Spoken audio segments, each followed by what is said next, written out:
Hi guys! It's Friday morning at may pasok na tayo. So ayan, magluto tayo. May dalawang itlog na ligaw sa rice. Tapos may isda. Pakulanan natin. Lagyan natin ng pampahaba ng buhay. Ang gulay. Yan, lagyan lang natin ng gulay. Tapos pakuluan natin. Palambutin natin. Halo-haluin para madaling maluto. Ayan, tapos maligo na tayo. Suklayin na natin ang ating buhok parang steel bar siya.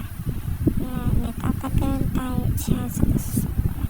So, yan ang ating breakfast with matching coffee. Sige, coffee. Yan, tapos ang aga-aga may gumuwing parcel.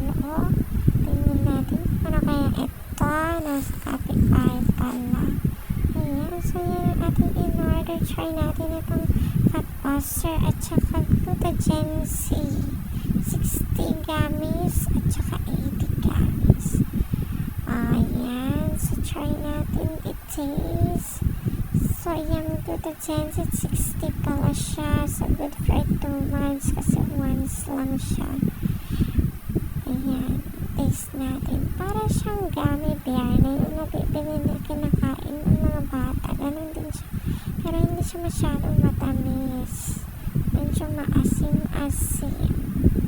Ayan, open natin itong fat buster. Ayan, sabi niya, it boosts immune system and burn your fats. Talaga. Totoo yan. Try natin. Ayan, sakit para sa kamay pagkakas niya. Okay, balitaan ko kayo kung magiging effective to. Walang effect. No effect.